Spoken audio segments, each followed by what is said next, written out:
é isso. A gente vai encerrar aqui essa live. Pronto. Quem entrou, entrou. Quem não entrou, entra aí durante a aula. Pronto, pessoal. Vamos seguindo. Célia, você quer começar essa parte aí das classes sociais? Eu vou falando para o pessoal mais e mais trechos lá na frente. Eu posso começar. Então, pronto. Vamos lá, pessoal. Então, assim, boa noite para quem está aqui hoje, né? Conseguiu entrar, acessar essa live, né? Mas o que acontece, gente? Né? Tem muita confusão, né? Que a faculdade ela não chega a falar para a gente, né? Quando vai trabalhar com assistência técnica, sobre as classes sociais que estão inseridas nesse nicho, né? E também eles não encaram como nicho. E, ao mesmo tempo, a gente se depara com um cenário no país onde a maior parte da população é de baixa renda e os profissionais vivem falando que está no mercado saturado, que tem poucos clientes, não é? Quando, na verdade, o que ocorre é que a classe social que os arquitetos estão acostumados a trabalhar ao longo desses anos, né, nesses mais de 200 anos que existe a lei específica de arquitetura, a lei lá de 1933, nesses mais de 200 anos, a gente vive em um país onde 80% da população é de baixa renda. Então, se a gente está trabalhando para uma classe, né, classe média, classe média alta e classe A, que é muito reduzida no nosso país. Então, não adianta a gente ficar batendo na tecla que não tem cliente ou que o cliente é ruim. Quando o que acontece, na verdade, é que a gente vive em um país que é de baixa renda. Então, vai chegar clientes que realmente eles não têm condições nenhuma de pagar, né, pelos honorários profissionais da tabela do CAL, da tabela do CREA, porque eles não têm condição de fazer isso. Os serviços, muitas vezes, que alguns escritórios criam, né, acumulam um tamanho tão grande. Maurício, entra pelo Zoom. Você se inscreveu? Desculpa. Mas, enfim, é, os arquitetos acabam criando serviços, né, e adquirindo aí softwares. Vou dar um exemplo aqui do Lumion, por exemplo, que é um software muito caro de renderização, que acaba onerando ainda mais o serviço, né? E utilizando esse software, acaba que, por conta da precificação, o valor do serviço aumenta e aí a classe menos favorecida não tem condições de arcar com esse custo. Quando, na verdade, a gente tem que se adequar à realidade no nosso país. Então é isso que a gente está tentando aqui hoje com vocês, né? Falar sobre que classes sociais são essas. Quais são os institutos de pesquisa do nosso país, como é que eles classificam, né? E eu também vou entrar aqui, na medida que ela for passando, em alguns sites do IBGE, principalmente. Aí vocês podem me dizer o nome das suas cidades, eu verifico aqui, para vocês verem como é a realidade do seu município.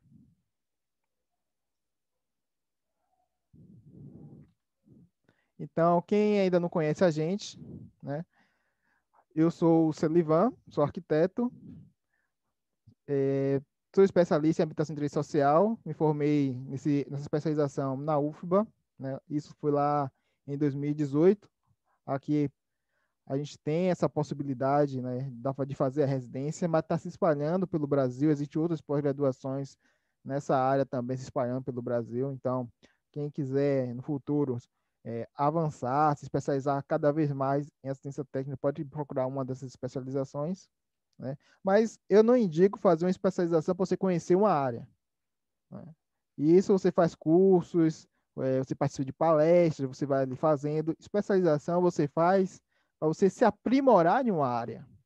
Então você está ali trabalhando naquela área, já fazendo algumas coisas, aí você quer se aprimorar, quer aprender mais para prestar um melhor serviço, aí sim você busca ali uma especialização e faz isso, né? Então eu já trabalhava com assistência técnica há um bom tempo, desde a graduação, aí eu busquei a especialização para trabalhar como prestar um melhor serviço e conhecer essa área. E ao mesmo tempo, quando eu fui trabalhando com assistência técnica, eu percebi a necessidade né, de trabalhar também com avaliações e perícias e patologia das construções. Chegou uma demanda muito grande para mim, eu estava trabalhando com isso, lendo o livro, caçando um livro para ler, fui em várias palestras sobre o tema, né, e aí eu vi a necessidade também de avançar cada vez mais nesse campo de atuação, para prestar o maior serviço para os meus clientes.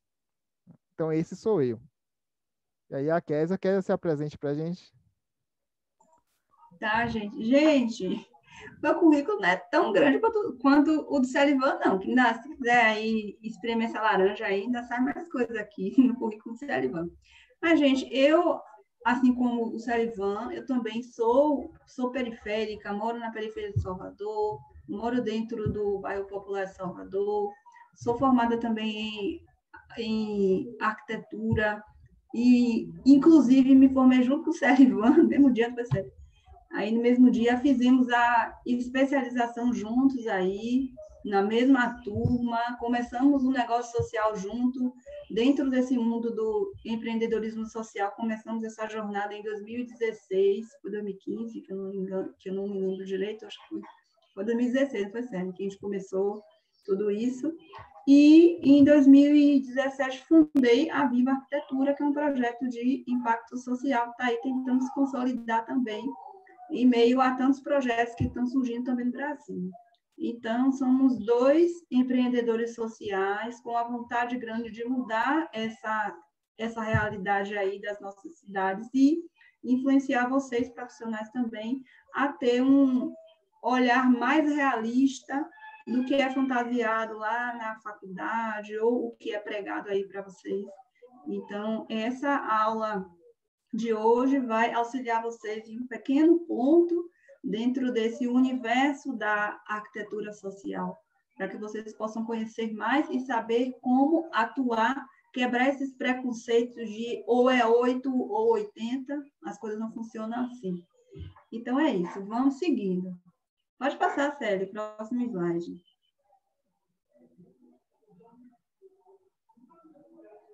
Então, né, chega aqui a pensar o que é renda per capita e renda familiar, porque antes, né, da gente saber, né, definir a classe social, a gente tem que definir primeiro, né, como é que os institutos de pesquisa eles classificam, e eles classificam por renda, e a partir disso, né, essa renda que eles usam para classificar tem a renda per capita e a renda familiar. Só mais um recado para quem está no Zoom, desculpa.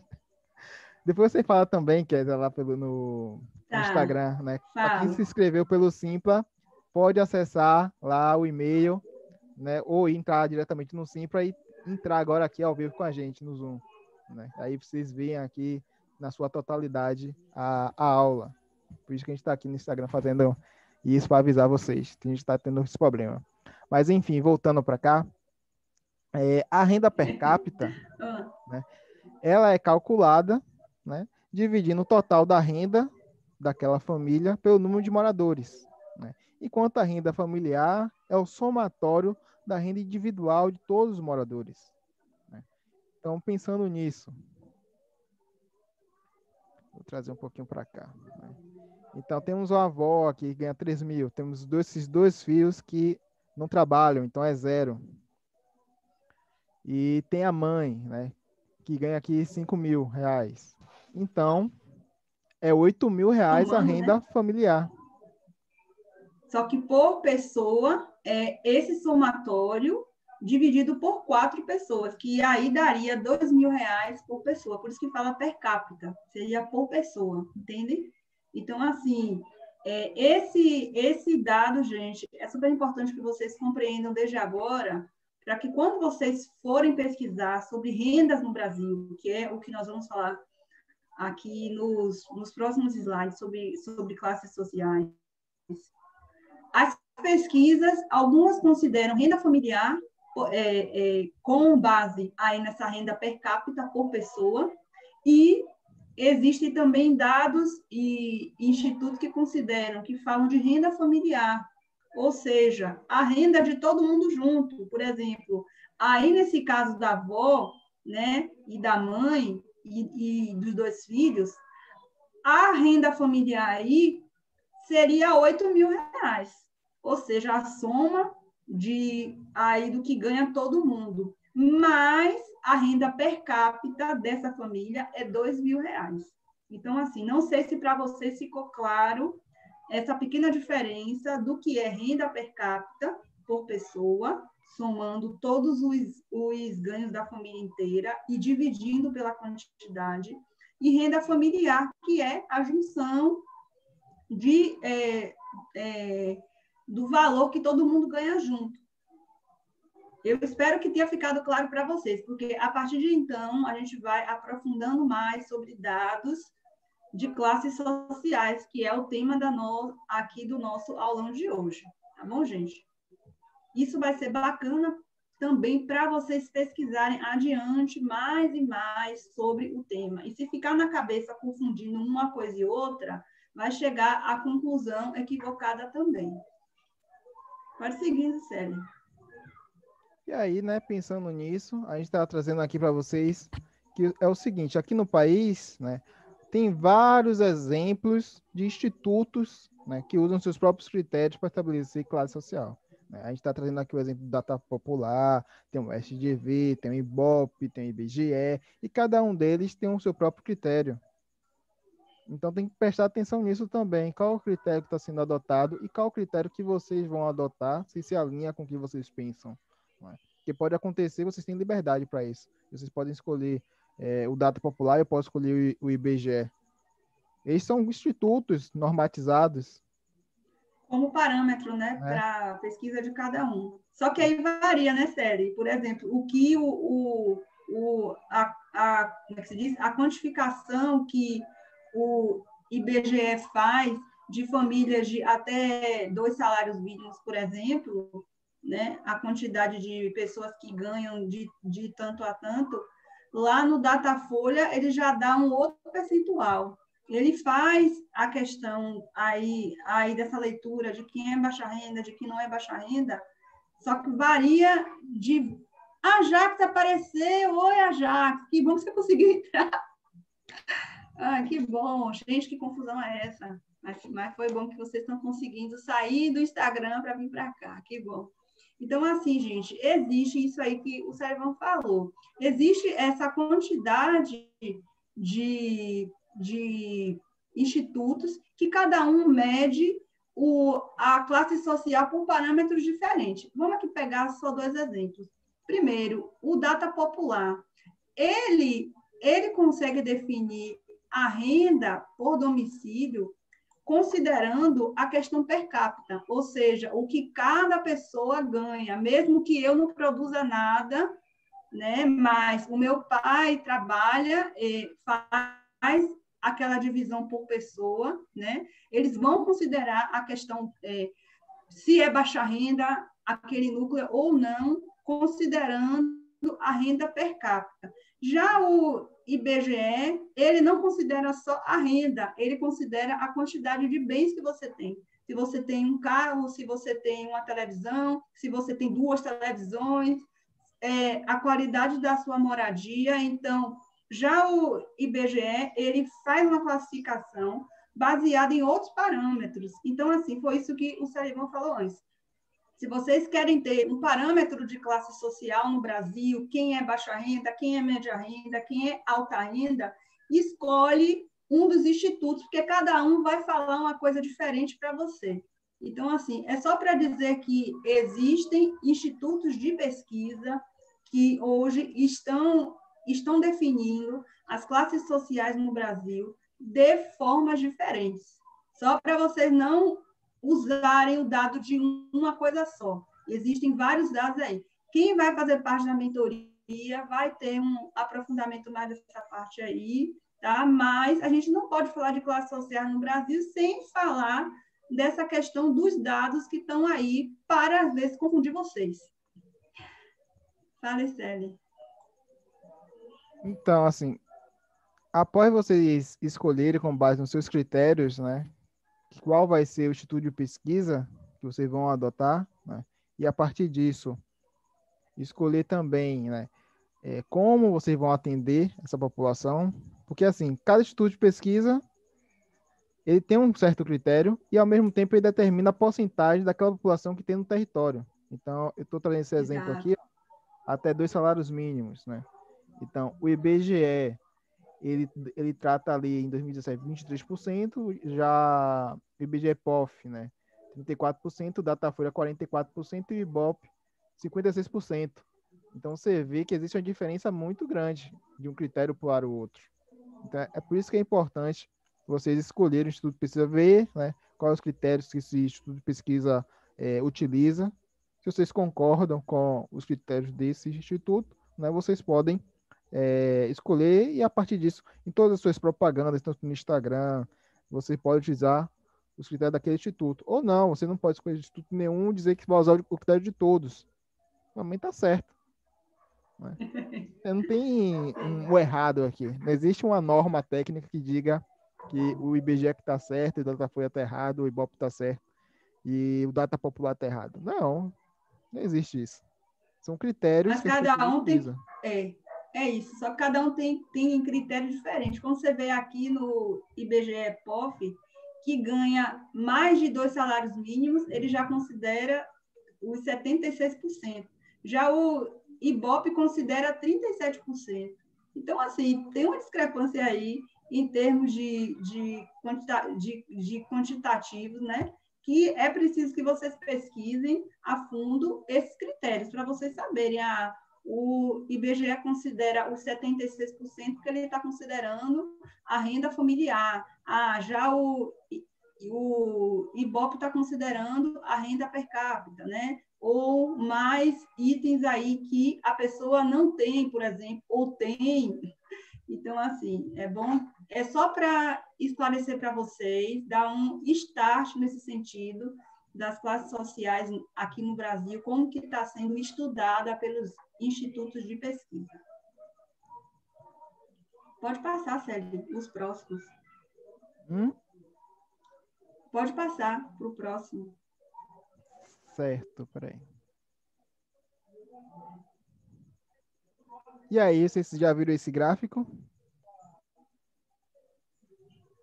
Uma pergunta.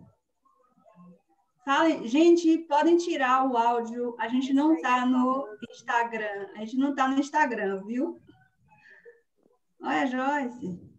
Fala, Joyce. Cheguei agora.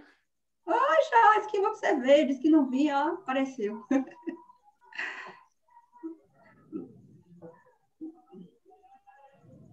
Pronto, Célio, fala. Então, Gente, vocês conhecem ou não esse, o povo tá com gráfico? vergonha. Esse é o que eu mais uso. Pronto. A Joyce usa... Eu já ouvi falar desse gráfico, só que não me era familiar. Agora já estou tendo conhecimento com base nesse gráfico. Sim, que bom. Fala, Célio, conta aí a história desse gráfico. Conta aí como é que nós interpretamos aí as informações. Então, o que acontece nesse gráfico, pessoal, né? Esse gráfico aqui, ele é de 2013, né?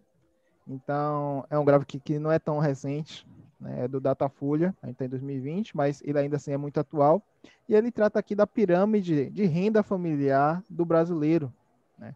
Então, ele trata aqui que 1% das pessoas é aquelas pessoas ali classe A, que ganha mais de 13 mil, né? Aí é um classe, se não me engano, duplo A. 4%, né? Tá ali ganhando mais de seus R$ 6.700, né? Uma classe B1 para A, né? Uma classe B ali que ganha mais de R$ 3.000, 9%, né? Tem uma classe intermediária, né? Uma classe C, nessa época era 16%, aquelas pessoas que ganham ali entre R$ 2.000 e os R$ 3.400, né? 16%.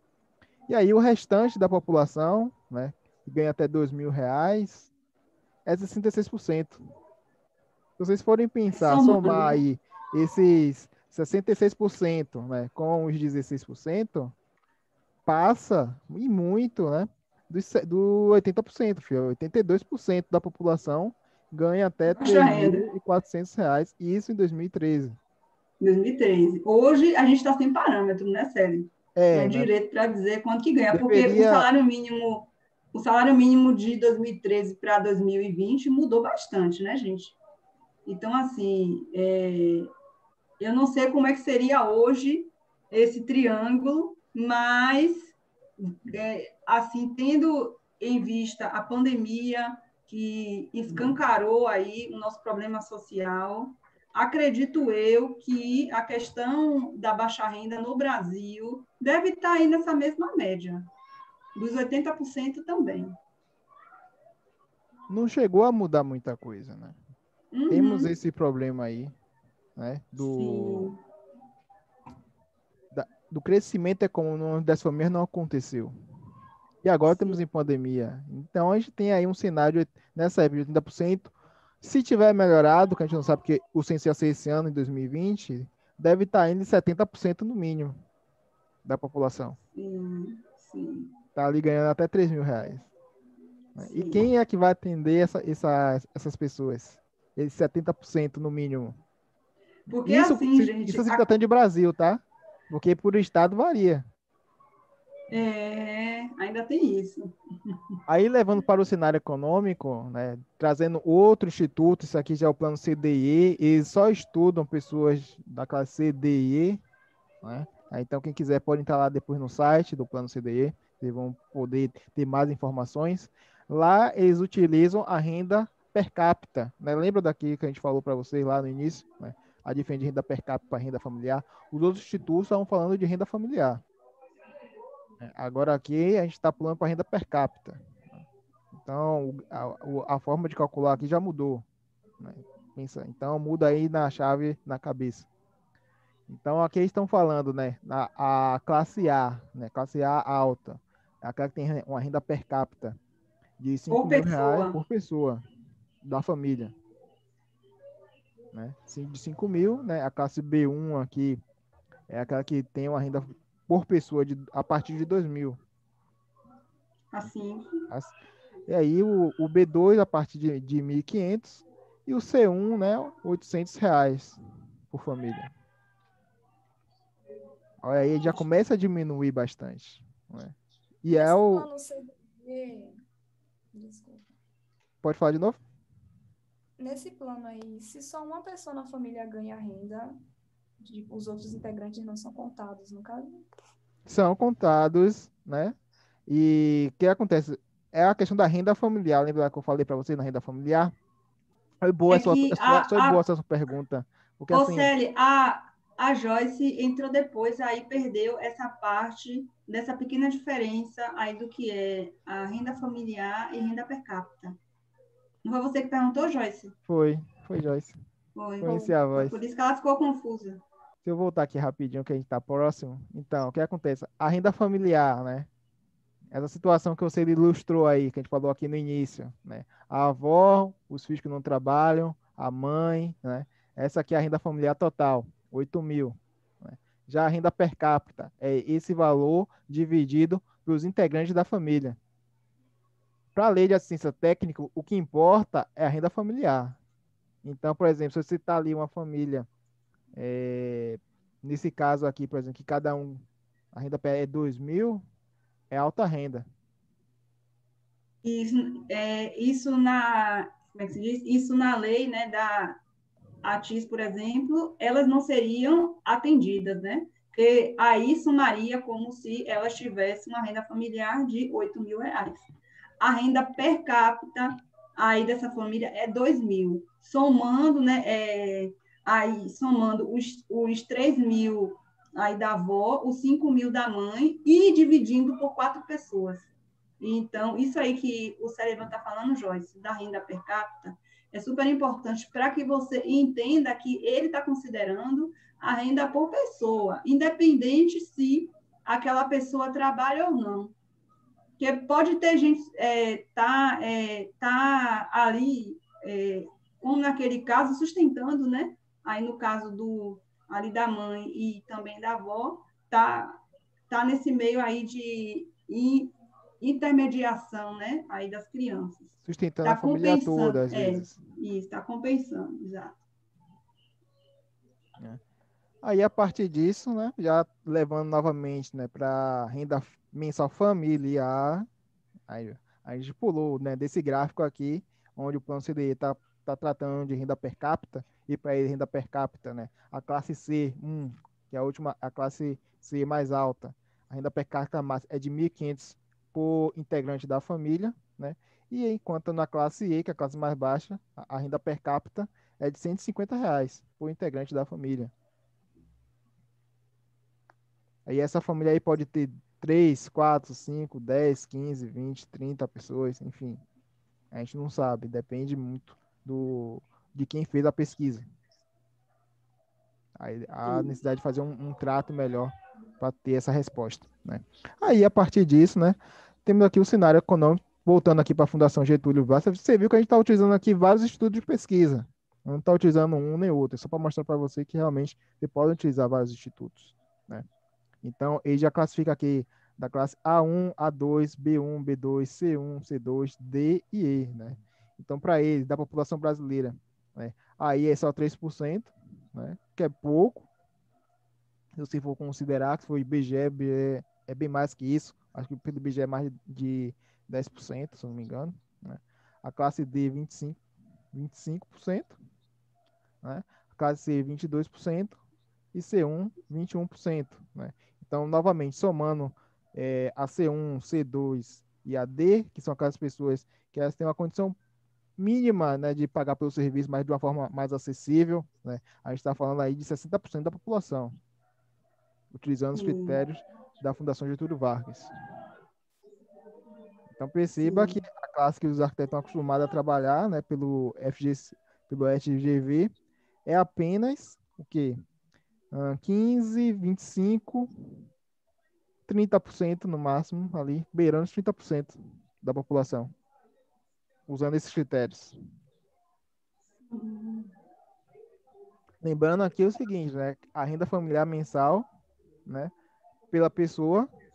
Então, essa família pode ter 2, 3, 4, 5 pessoas. Sim. E aí, vamos agora levar para quem mora em favela. Então, levando para o cenário das comunidades onde a gente vai poder atuar, né? Em 2013, levando novamente para esse dado de 2013 do Data Favela, foram movimentar cerca de 52 bilhões, né, em serviços e produtos dentro dessas comunidades. Isso aí é um dado muito importante, só para vocês perceberem o tamanho do mercado potencial que existe ali, né, e que muitas vezes o nosso mercado da construção civil, a gente acha que não é lucrativo, que não tem um porquê atuar lá, né? Só enxerga as dificuldades, não enxerga as potencialidades, né? E aí ele mostra, né, esse gráfico aqui do início, né, as classes sociais, que em 2000 era 60% das pessoas era de baixa renda, né? E média era só 37%, né? E isso com os critérios do Data Favela. Lembrando sempre que cada instituto tem o seu próprio critério. Então, com base nos critérios do Data Favela, o que é baixa renda para o Data Favela? Você tem que saber isso. O que o Data Favela considera baixa renda? Que é diferente do IBGE, é diferente de outros institutos de pesquisa. Certo? Exato. Tenham isso em mente. Então, É com isso, base tem que nos ter essa critérios, clareza. com base nos critérios do Data Favela, né? Hoje, em 2011, então, é um gráfico aí lá perto do censo de 2010, né? O censo deveria ser esse ano, mas por conta da pandemia, provavelmente vai ser ano que vem, né? Esse número aumentou para 65%. E aí, eu gosto desse dado para o seguinte, que os nossos professores, eles estão acostumados a trabalhar com uma comunidade, eles aprenderam isso principalmente na sua juventude, né? A trabalhar numa comunidade lá para os anos 2000, onde era predominantemente pessoas de extrema baixa renda. Só que hoje a gente está em 2020, as coisas mudam e mudam para melhor, graças a Deus. Só que as pessoas estão com a cabeça presa ainda lá na década de não sei quanto. A gente vai tocar o dedo nessa ferida mais na frente, viu, gente? Que eu trouxe aqui algumas imagens de coisas para vocês verem. A gente trouxe esse material. Mas isso aí que o Sullivan está falando é uma realidade. A faculdade está atrasada, né? Com esse pensamento de que o bairro popular e periférico só tem gente em extrema miséria. Isso não é verdade. E aí, a solução que as pessoas pensam, só é um trabalho voluntário, porque não tem condição de criar um serviço para assessorar a famílias aí desses bairros.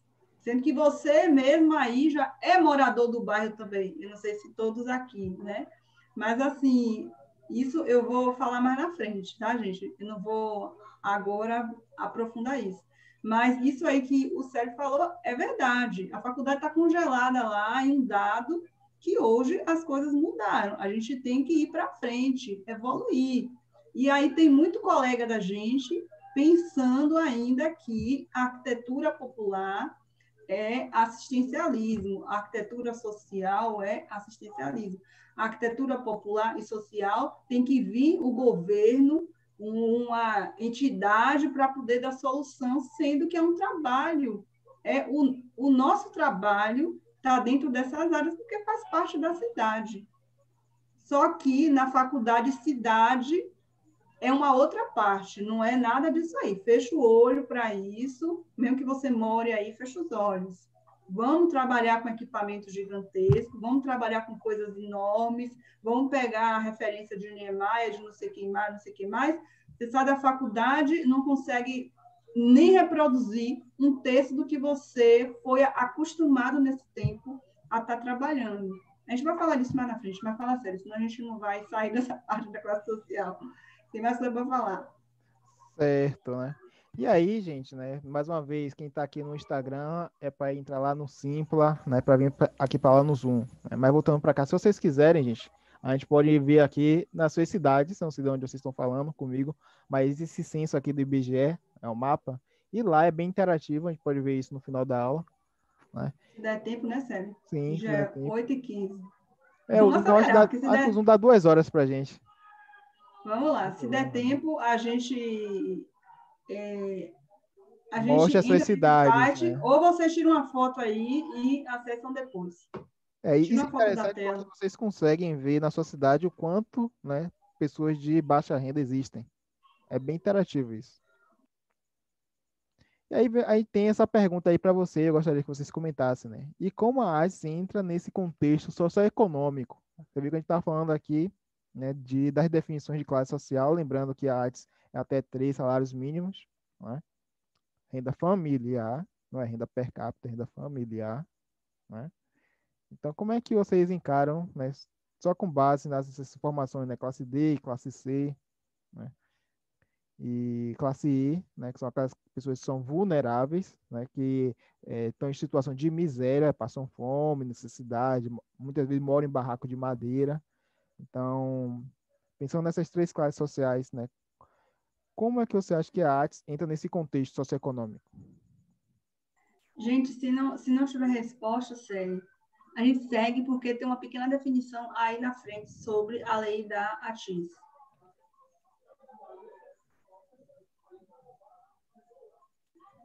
Então a gente consegue, tá, né? Se vocês não quiserem... segue. Tá um grilo aí. Cri, cri, cri, cri. Passa aí, sério. Passa que a gente vai... vamos seguindo porque tem mais assunto mais para frente para a gente poder falar. Gente, aí dentro da lei da ATIS, que já tem quantos anos? 12 anos que já foi implementado, né? Que foi vingou não, né? Que foi colocado aí, mas não vingou para muitos municípios. Então, assim, ela, no corpo da lei, visa garantir acesso, né, público e gratuito dos serviços de arquitetura, urbanismo e engenharia a famílias de até 3 salários mínimos, né? A renda familiar de 3 salários mínimos. Isso tem que ser viabilizado pelo município. E aí, gente, a lei, ela pode trazer garantias, né, para famílias de até 3 salários mínimos, mas isso não quer dizer que aquela família que pode ser contemplada, ela hoje está sendo contemplada, tá? São coisas totalmente diferentes, tá bom? E hoje, gente, fazer essa lei da ATIS valer não quer dizer que os profissionais vão trabalhar de graça, que tem uma confusão aí também, de pessoas, né, física, né, que que começam a ter conhecimento da lei, eu já vi isso pela internet, e vai cobrar você, que é profissional autônomo, para trabalhar de graça para ela. Já vi essa situação. Totalmente equivocado. E de você, profissional, achar que trabalhar com assistência técnica para habitação de interesse social, você tem que trabalhar de graça. E não funciona assim. A lei, gente, ela chegou para viabilizar isso, para ser viabilizada nos municípios. Então, cada prefeitura precisa contratar os profissionais para trabalhar, para que essa lei seja viabilizada. Não é para vocês trabalharem de graça. Não é para trabalhar no modo assistencialismo, né? De fazer algo do ponto de vista de melhorar pela metade, de dar uma assistência e sumir. Não é isso. A prefeitura ela tem que fazer um trabalho continuado, não é um trabalho meia-boca, não. Então, assim, existe uma confusão grande aí na questão da ATIS, de pensar que a gente tem que viabilizar por conta própria, com o nosso recurso, e não é assim. Se você quer criar um negócio social que viabilize, que trabalhe alinhado com a lei, você vai trabalhar no modo gratuito, mas não um gratuito que você não é pago, um gratuito que o beneficiário ele recebe o serviço gratuito, mas você viabiliza o seu serviço de outras fontes. O seu cliente final não é o beneficiário, é uma outra pessoa, pode ser uma empresa, pode ser a própria prefeitura. Então, lá na mentoria, a gente tenta estar mostrando lá para os participantes, né, formas de criar negócios, iniciativas, onde você consegue trabalhar dentro da lei, mas não é da forma pública, é da forma gratuita, e ser remunerado. Então, assim, existem N possibilidades de fazer isso, mas tem uma confusão grande, muito grande, nesse campo, de gente que está tendo acesso à lei e de profissionais que estão achando que só o CAL que tem que viabilizar abrindo edital, e não é assim. Pode passar, Célia, o próximo.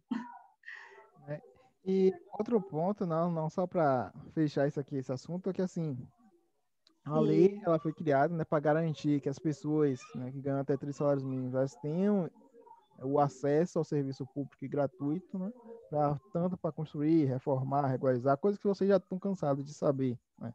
E também lá ela fala sobre alguns fundos que devem ser criados e fundos que já existem, que devem ser utilizados para a sua efetivação, correto? Só que cada município, é isso que a gente vai falar aqui para sempre também, eles podem regulamentar no seu espaço, no seu território, a legislação federal da lei de artes e criar critérios, né, para atender, né? E aí entra que a gente vai falar sobre demanda prioritária e demanda não prioritária, né? E o que acontece também, né, nessas demandas prioritárias e não prioritárias, para a gente fazer valer a lei de assistência técnica. Aqui em Salvador, a gente vai falar sobre isso, né? Temos aqui 2 escritórios públicos de Salvador, um que é do estado e um que é do município, né?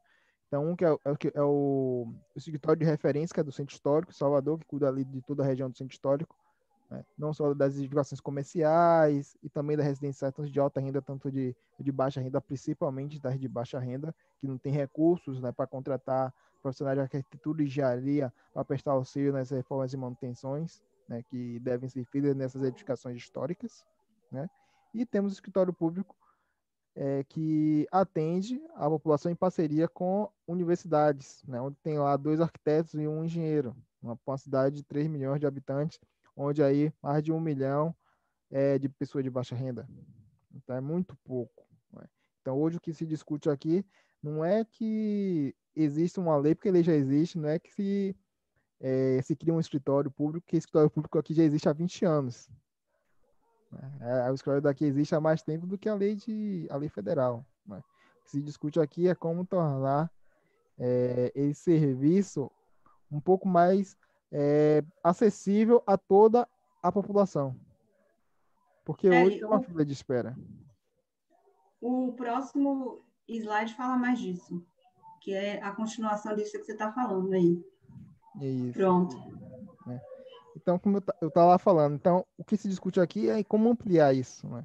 Aqui em Salvador, a gente tem a figura das prefeituras bairros, que é algo que em São Paulo existe também, né, as prefeituras bairros. E aí existe uma proposta de se criar um escritório público em cada prefeitura bairro, né? Eles agora, eu não sei se essa proposta vai avançar, mas o que eu sei que está avançando, que é algo que existe aqui perto do meu bairro, por exemplo, é o escritório social. Nesse escritório social, existe lá a presença de um psicólogo, de um assistente social e de um técnico em edificações que presta auxílio a uma região daqui que sofreu urbanização integrada por causa de um programa de manejo sustentável chamado Mané Dendê, né? Então, eles criaram esse escritório social e está sendo um piloto para eles, para ver se vai funcionar, né? Tendo esses 3 profissionais lá, né? O técnico em edificações para prestar esse auxílio ali nas questões da construção civil, né, para esses moradores, o assistente social e o profissional de psicologia. É algo que a gente está aqui experimentando. Outro ponto, né?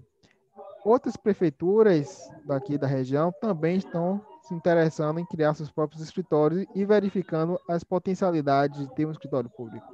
E estão se deparando com isso, que não basta ter apenas um escritório público, porque a demanda é muito grande. Exatamente. Não dá para um escritório público que tem lá na cidade atender todo mundo, porque é muitas pessoas de baixa renda no Brasil. Pois é. E nem sempre o projeto, que foi uma coisa que eu até conversei com a Adelaide Celi, lá na época que eu ainda era da graduação, que era uma das pessoas que estavam à frente desse escritório público daqui de Salvador. O projeto, gente, nem sempre, ou e muitas vezes, não é o suficiente para uma família que precisa de uma reforma para ontem. Ela precisa de um conjunto de projeto mais execução. Então, foi uma coisa que lá na época, tem uns 5, 6 anos isso, tem mais de 6 anos isso, foi um período que a Prefeitura de Salvador estava pensando também em contemplar as famílias, além de projetos, execuções de obra, de pequeno porte, mas não chegou ainda nesse nível até então. E aí a gente se depara nesse quesito, né, a questão da responsabilidade técnica. Então, muitas prefeituras muitas vezes não acabam encontrando um profissional para que ele se responsabilizar, principalmente quando se trata de reformas estruturais, né? Então, em quase todas as prefeituras que se tem escritório público instalado, eles não fazem reformas estruturais e nem prestam auxílio de orientação em reformas estruturais. Aqui em Salvador mesmo, aqui a gente tem, além desses 2 escritórios, o escritório de referência, que é o Escritório do Centro Histórico, ele trabalha com a questão estrutural por causa do IFAM, né? Então, eles têm que preservar porque é um patrimônio cultural. Mas o escritório público ele não trabalha, né? Aqui também tem um programa chamado Programa Morar Melhor, que é um programa de reformas e melhorias habitacionais, onde eles também não fazem reformas estruturais. Então, se a casa estiver rachada, eles é riscada da lista. Eles não prestam esse auxílio, sendo que é um programa de melhorias habitacionais, né? A gente também tem aí a figura do Casa Verde. Opa, tem uma mensagem aqui no grupo? Não, já, a reforma estrutural é fundamental, mas infelizmente, né, não é algo que é praticado, né? A não ser, o único estado que conseguiu fazer algo parecido em reforma estrutural foi Brasília, com a CODAB, né? Que lá eles já têm um recurso um pouco maior, acho que é R$ 13.000, e lá eles conseguem fazer em casas térreas, né? Eles têm esse programa em casas térreas, né? E aí a gente tem agora esse ano Casa Verde e Amarela, que muita gente estava esperando. Meu Deus, quero Casa Verde e Amarela para trabalhar. Só que aí foi um baita banho de água fria, né? Se você for parar para pensar. Porque um banho de água fria, não sei se vocês estão reparando aí nas lives que estão sendo feitas, né, pelo governo, pelo CAL. E aí, o que acontece? Pelo desenho atual do Casa Verde e Amarela, aí você, profissional, tem que ter CNPJ, então não é para autônomo, então se só tem seu CPF, você não vai conseguir ter acesso ao financiamento para prestar essa assistência técnica. E enquanto você é empresa, né, você vai ter que fazer ali o serviço e o governo vai te pagar no final que você concluiu o serviço. E não vai te pagar ali, dar uma entrada para você, né? Para você começar o trabalho, quando você terminar o trabalho, te dar a segunda parcela. Não. Você vai ter que fazer tudo e aí no final ele te paga. O desenho atual tá Piorou. isso. Piorou porque o governo pode dar calote. Aliás, não é calote que o governo dá. O governo demora, mas paga, né? Aquela coisa do político. É, Ele rouba, mas faz, né? Então, assim, a mesma coisa, né? Tem essa questão aí do, do governo federal, né? Que está aí tentando viabilizar essa questão do Casa Verde e Amarela, mas tem uma questão que é preocupante para os profissionais que vão se habilitar a trabalhar dentro desse programa e só ser remunerado quando o governo bem quiser. Aí fica complicado, né, gente? Pode passar, Célia, o passando próximo. aqui. E aí a gente entra, né? Voltando aqui para Salvador, que a gente é daqui, então tem que mostrar, né? O que nós temos, né, aqui em Salvador. Então a gente tem aqui uma lei desde 2012, mas lembrando que o escritório público ele existe desde 2001, então ele é anterior até a lei federal. Então aqui em Salvador, né, a lei de assistência técnica pública e gratuita, né, ela pega muito ali do texto da lei federal, né? Então entende-se como população de baixa renda, família com renda mensal de até 3 salários mínimos, né? Então a renda familiar tem que ser até 3 salários mínimos. Tem um artigo, o inciso 2º aqui, para efeito de identificação, quantificação e qualificação das demandas, que se trata esse caput, né? Esse direito à assistência técnica pública e gratuita, né? Os critérios de acesso serão determinados pelo Conselho Municipal de Habitação de forma coordenada com a Diretoria de Habitação. Então, não é só ter ali 3 salários mínimos, tem que se enquadrar em um critério.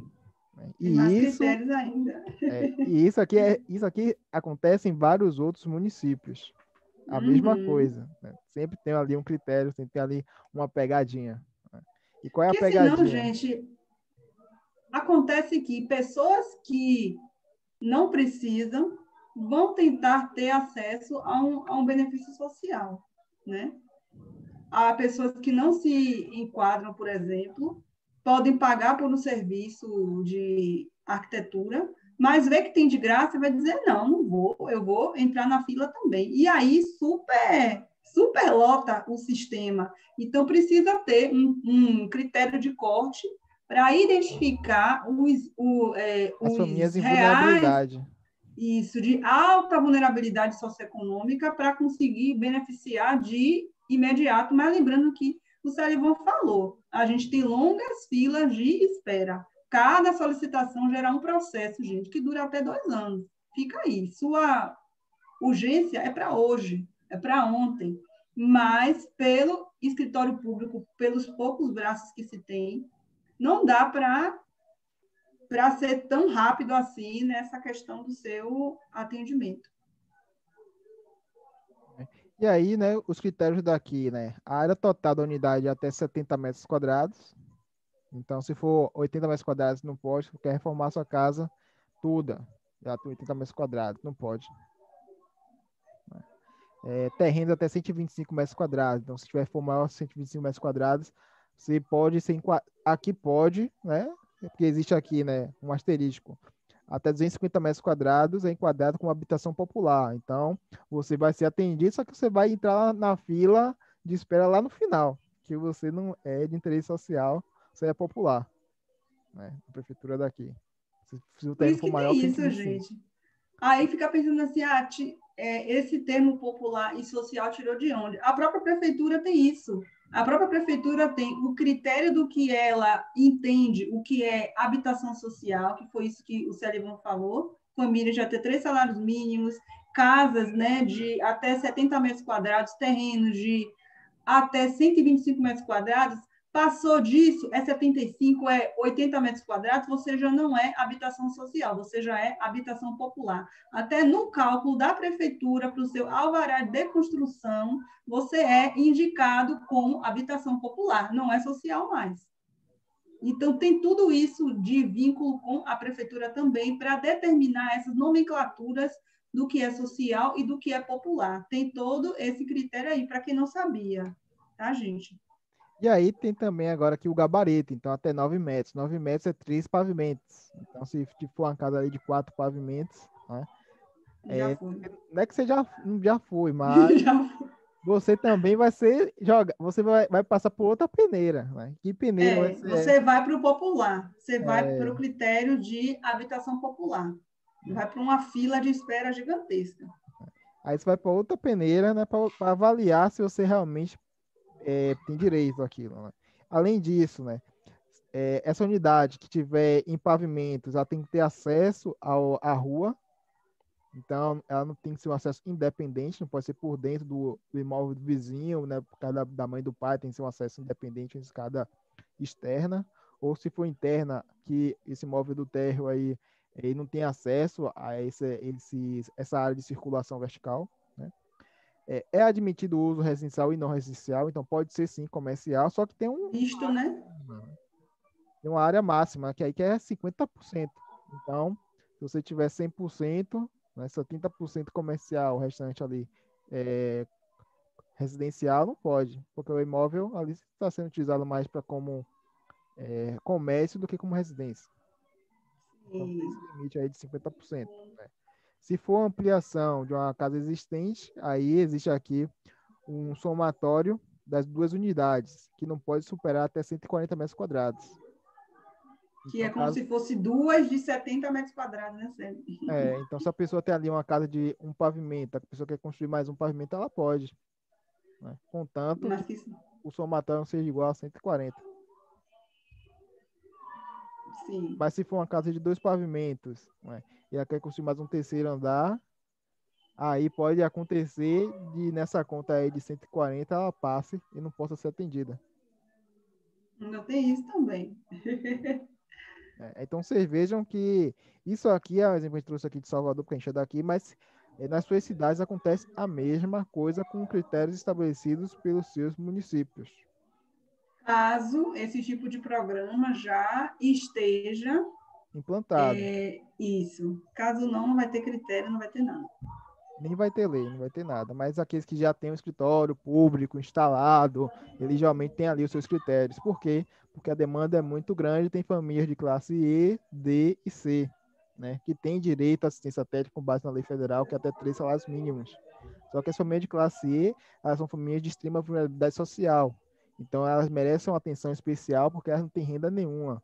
Já as famílias de classe D, elas estão ali. Elas não têm muita renda, mas elas também não são miseráveis. Então, ela é uma demanda também prioritária, mas é uma demanda prioritária que não é tão prioritária quanto a classe E. Né? E tem a classe C, que é uma classe que tem direito, sim, também à assistência técnica pública e gratuita, contudo, eles têm sim um dinheiro ali para pagar um profissional do mercado a um preço popular para prestar aquele serviço. Então, ele não entra também com uma demanda prioritária dentro desses municípios, entrando ali numa fila de espera um pouco mais longa. Então, eles vão ser atendidos sim, mas vão ter atendido num X vezes 2, um tempo X vezes 2. E daí, né, de onde que a gente está tirando essas coisas que a gente está falando aqui, demanda prioritária, demanda não prioritária, né? Então, existe um trabalho, né, que foi feito lá pelo CAL, né, que essa cartilha aqui, que é uma cartilha que ela resume bem algo que já estava explícito nas legislações espalhadas pelo Brasil, mas ela traz aqui em um documento, né, que foi essa cartilha, esse critério da demanda prioritária e da demanda não prioritária. E aí aqui ela fala que a demanda de interesse social, que é a prioritária, até 3 salários mínimos, que é o que a lei determina, ou tem esse ou aí, que é critério específico da política local. Então, eu mostrei para vocês agora, né, quais foram os critérios daqui de Salvador para habitação de interesse social. Então, não é só até 3 salários mínimos, tem outros critérios de desenquadramento. Né? E tem a outra que não é uma demanda de interesse social, é uma demanda de interesse social, mas não é prioritária. Certo? Então, nesse primeiro caso, essa cartilha é uma cartilha orientativa entre arte privada e arte pública. Então, a demanda prioritária é para ser atendida pelos escritórios públicos, enquanto daquela demanda que não é prioritária é ir para a rede privada de artes. Né? Rede privada essa que ainda não está sendo bem estruturada no Brasil, né? Que ainda sofre muitas críticas, principalmente da academia, né? Então aqui a gente está aqui para esconder nada. Demais, sério, demais, sério. E o pior é que a gente estava eu estava tendo estava vendo uma live até com o Salivan, dos nossos professores lá da residência, e foi engraçado que uma pessoa perguntou assim, mas vocês estão falando tanto de viabilizar assistência técnica, assessoria técnica, mas não falou de como é que paga os profissionais. Porque, assim, a gente está falando de trabalho. Isso aqui não é voluntariado, é trabalho, gente. Então, assim, quem está lá na universidade, ganhando seu salário fixo, né, sendo funcionário público, falar disso de uma forma que meio que até condene os escritórios públicos, que parece, do meu ponto de vista, gente, fica parecendo que a gente está tirando do pobre. E não é assim. Aqui nessa aula de hoje, vocês vão ver uma série de profissionais que já estão atuando dentro do bairro popular e periférico, e a gente não, que eu não sei por quê, mas a gente não. A gente vai falar disso mais na frente. Então, assim, tem uma crítica mesmo pesada, vinda da universidade, que só fala de viabilizar a assistência técnica do ponto de vista de ser ou funcionário público ou você ser uma ONG, ou você depender de editais que vão cair do céu para você se sustentar. E a nossa realidade enquanto profissional não é essa, gente. Fica vivendo um mundo de sonho, não é assim. A gente precisa pagar conta e boleto que não para de chegar, né? A gente precisa planejar a nossa vida, né? Que todo mundo tem sonho para conseguir alcançar seu sonho, e não é vivendo de romantização que isso vai acontecer. Tem que ser pé no chão. Então, assim, eu vejo essas aulas, assisto, gosto muito, mas tem um ponto de crítica também que quem não vive a nossa realidade do trabalho duro todo dia vai supor um monte de solução que não cabe para a gente, que não entende de empreendedorismo social, de que esse movimento já está aí há muito tempo aí no Brasil, né? Não está há tanto tempo assim, mas de não está tanto tempo na mídia, né? A mídia foi recente, caiu na moda da mídia os negócios sociais, mas existe há muitos anos. Existe, só que não foi chamado, só que não foi, ele não foi nomeado, né? O trabalho já acontece há muito tempo, só que ninguém criou uma definição para ele. Agora que se escancarou, né? De um tempo para cá se escancarou mais, se viu uma necessidade do empreendedorismo social não ser chamado mais de empreendedorismo social, ser chamado de empreendedorismo, gente, porque o social tem que estar em todos os tipos de negócio. Não dá para você estar fazendo só para você e o mundo que se exploda. Então, assim, as coisas hoje estão mudando de um jeito que já era para ter mudado, mas assim, vamos com calma, né? A gente vai devagarzinho chegando para não bugar a mente de vocês aí. Mas, assim, são críticas que nós vemos e que muitas vezes são críticas que não dão solução. Só crítica, mas não dá solução nenhuma, principalmente vindo da academia. A gente também critica do outro lado também. E aí, né, a gente tem que falar também das ZEIs, né, Zona de Especial de Interesse Social, né, que são as zonas onde as pessoas de baixa renda, a prefeitura, ela regulamenta, né, no seu zoneamento. Contudo, nem todo o aglomerado onde existe pessoas de baixa renda é considerado pela prefeitura ZEIs. Isso aqui é uma questão política que está envolvida também. Também. Então pode acontecer em um bairro que é predominantemente popular, predominantemente de pessoas de baixa renda, e aí não ser considerado ZEIs. Então vou citar aqui um exemplo de Salvador, quem é daqui vai saber, né? Essas ZEIs 4 aqui, essas ZEIs amarelas aqui que eu moro, né? Tem esse trecho aqui, não sei se vocês estão vendo meu mouse passando. Tem até uma forma de fazer o zoom aqui, fazer uma canetinha. Deixa eu ver se eu consigo fazer uma canetinha aqui. É draw, acho que é isso aqui. Deixa eu ver, estão vendo? Tem que mudar a cor, né? Tá pintando. Tá muito claro.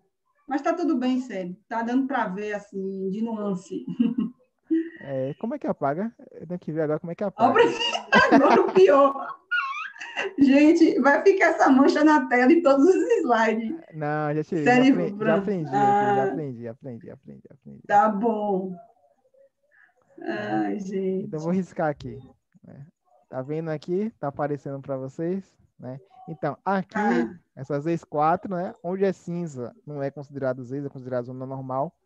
Aí eu tô só trazendo aqui para vocês o seguinte, que toda essa região aqui é de baixa renda. Só mora pessoas de baixa renda, predominantemente de baixa renda. Né? Mas só Mas esses não foi considerado três... como ZEIS. Mas não foi considerado como ZEIS. Ô, Celi,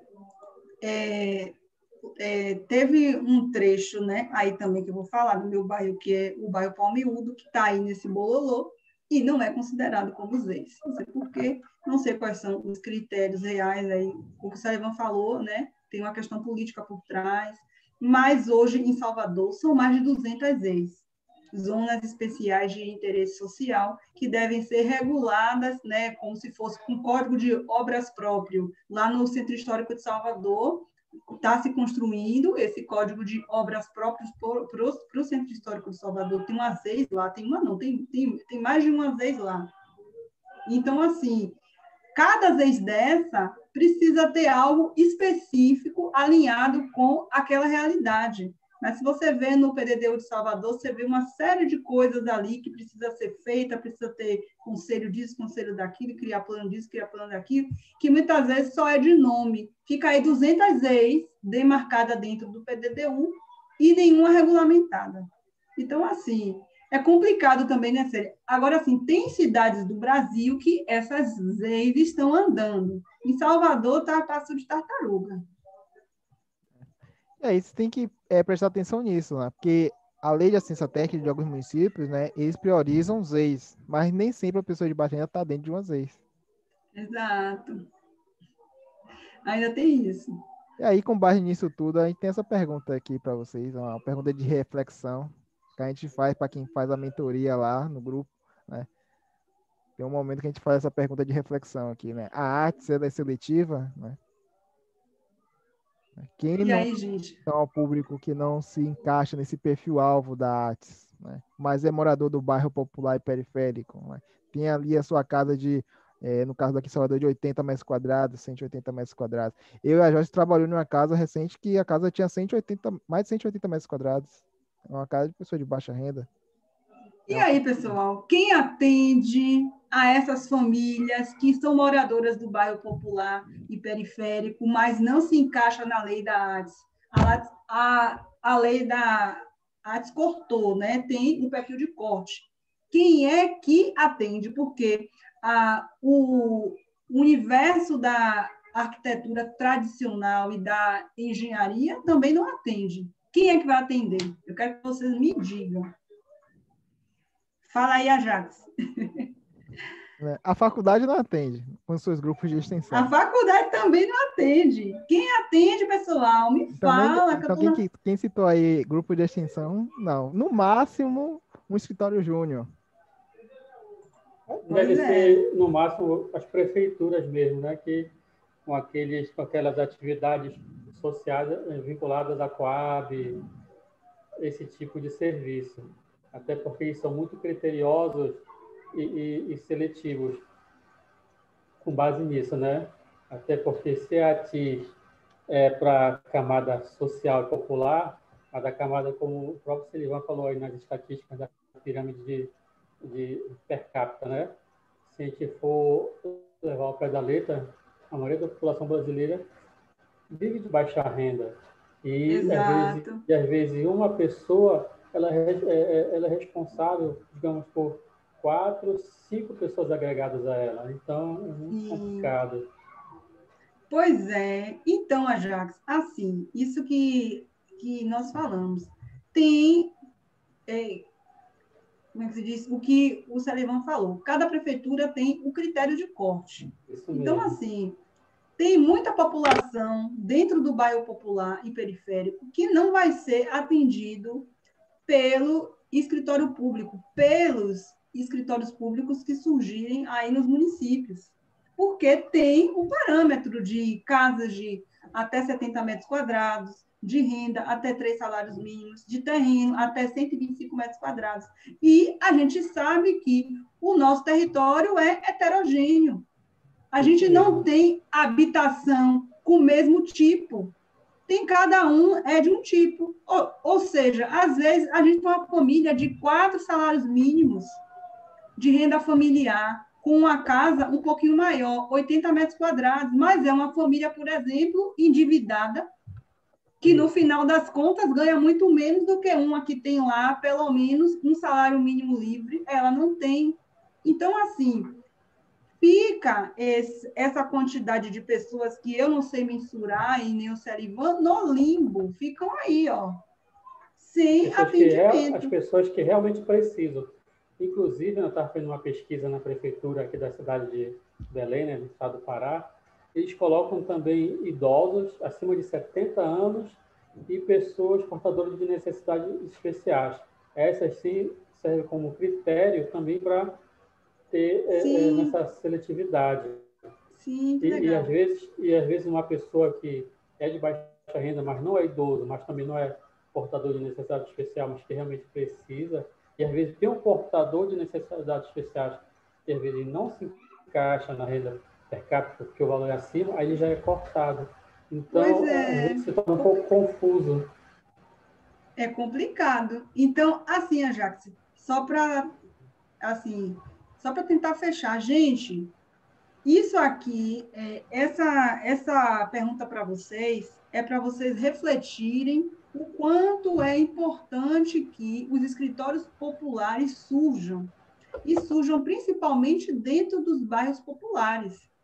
Isso mesmo. Principalmente lá, dentro do bairro popular. Porque, assim, gente, se você visualizar dentro do seu modelo de negócio que dá para atender famílias que podem pagar e famílias que não podem pagar também, dentro do seu modelo de negócio, onde quem paga o seu serviço não é o beneficiário, é uma outra pessoa, é uma empresa, é um vínculo que você criou, é um modelo de negócio diferente que você fez para que mais e mais pessoas que têm condição zero e que o governo hoje não tem suporte para estar atendendo a tanta gente. Então, assim, a gente é criativo. Dá para a gente criar algo que vá, assim, atender isso aqui. Isso é suprimido desde a nossa infância. Então, assim, a gente é pensado, é criado a fazer mais do mesmo, a reproduzir mais do mesmo. Mas tem possibilidade, sim, de trabalhar e ser bem remunerado, gente. Mas a gente precisa ter um conhecimento passo a passo disso, não cai do céu, tem que estudar, né, se engajar dentro desse universo do como se diz, empreendedorismo e conhecer de fato dentro do bairro popular, né, aquela realidade. Hoje eu e o Cerivan conhecemos mais porque nós somos moradores do bairro popular. E você pode ser um morador também, tá? Pode ser uma pessoa que mora próximo ou que mora dentro, mas existe a questão de procurar informação do bairro, de ter uma visão mais atenta, não ficar no modo paisagem, assim, vendo tudo e não vendo nada.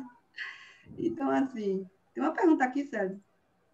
Pergunta? O Maurício, quem atende é o profissional autônomo ou pequenas empresas pensadas para trabalhar essa necessidade? Exatamente, Maurício. Quem está hoje atuando são esses pequenos profissionais autônomos mesmo.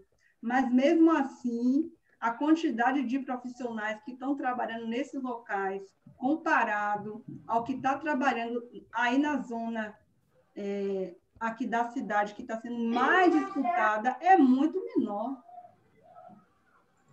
E aí, gente, outra pergunta. Quem vai atender... Maurício já respondeu essa aí.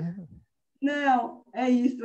O Maurício já se antecipou. O Maurício respondeu. As demandas específicas não contempladas na carta de serviço da prefeitura. Foi a coisa que ontem de noite eu estava conversando com o Cerivan.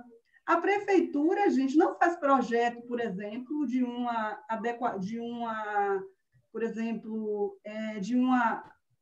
decoração, ambientação de um espaço que você precisa. A prefeitura não vai fazer esse serviço.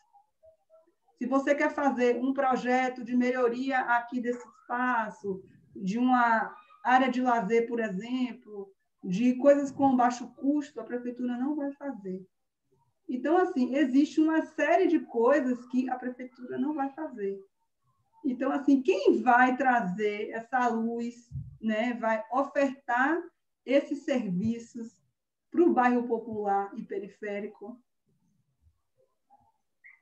Não sei, quem é? Vai continuar deixando as pessoas no limbo? Pois é. Aí tem Gente, essa outra sabia aqui, que... né? tem outra. Sabia que os moradores dos bairros populares e periféricos possuem sonhos que a prefeitura não vai conseguir atender no formato atual? Porque vocês já viram que tamanhos de terrenos específicos, o meu terreno, por exemplo, tem 300 metros quadrados, mas é um terreno pequeno ainda. Para a minha necessidade, eu tenho uma família, eu não tenho, mas vou dizer que eu tenho uma renca de menino, estou cheio de filho, quero fazer uma casa ampla, o meu terreno não é 250 metros quadrados, é um pouquinho mais, a prefeitura não vai me atender, eu vou fazer o quê? Eu vou fazer do meu jeito, porque não tem ninguém que me ajude, não. Não tem um escritório popular que eu consiga visualizar. Gente, tem ali no bairro, vai lá pegar uma orientação com aquele pessoal ali. Ah, não, tem autônomos que trabalham. Cadê esse pessoal? Não está surgindo. Ah, mas tem gente que trabalha, gente, com isso. Está onde esse povo que não se anuncia? Não se anuncia, não divulga, né? Muita gente... Pois é. A gente vive agora um momento onde as pessoas reclamam que está havendo a desvalorização da profissão de arquitetura, de engenharia, né? Mas as pessoas não sabem o que a gente faz porque a gente mesmo se nega a prestar Isso. serviço. Então, como é que as pessoas vão valorizar aquilo que elas não sabem? Pois é. Pois é, gente. Então, assim, chega nesse nível, chega a um ponto que o que não é visto, aquela frase lá da minha avó, da avó de vocês, da mãe de vocês, o que não é visto não é lembrado. Mas o que não é visto também não é imaginado em alguns momentos. Porque se você nunca viu, você não vai imaginar que vai ter. Então, será que tem aqui no bairro? Não, porque arquiteto é luxo. Ainda tem a questão da elitização da profissão, e que isso a gente está tentando quebrar com o nosso trabalho de dizer não, é possível, estou aqui. Se não der para eu fazer, tem o Celivan que faz, tem a Joyce que trabalha também, tem a Carol que trabalha, a Bamidele que trabalha aí, o Ajax que trabalha, a Francisca. Então, assim, a gente precisa criar uma rede para redistribuir serviços que você hoje não é especializado, por exemplo. Eu não gosto de trabalhar, por exemplo, com decoração, mas pode ser que o Celivan goste. Chega uma demanda para mim, eu jogo para o Celivan, pega aí. Então, assim, gente, é trabalhar nesse sentido. Não é trabalhar para ficar criando concorrência, agora é meu concorrente, trabalha junto. Não é isso. É uma outra lógica de crescimento que não tem nada a ver com o que está colocado hoje aí no mundo da arquitetura tradicional. Né? É Uma outra coisa, lógica. falando sobre isso, né, uma coisa que o Vivenda vai estar planejando fazer, por exemplo, é nos próximos anos financiar obras de outros negócios sociais. Eu já ia citar o Vivenda, Celivan. Então. Encaixando nesses critérios, né, da arte, educação social, empreendedorismo, Então, financiamento, a parte de para vocês é essa aí. pagamentos. O Vivenda está planejando nos próximos anos, né, financiar outros escritórios Outros negócios. de arquitetura e de engenharia popular. Então, veja, Mas precisa surgir. no mercado tradicional, ele seria um concorrente, né? Mas Isso não, mesmo.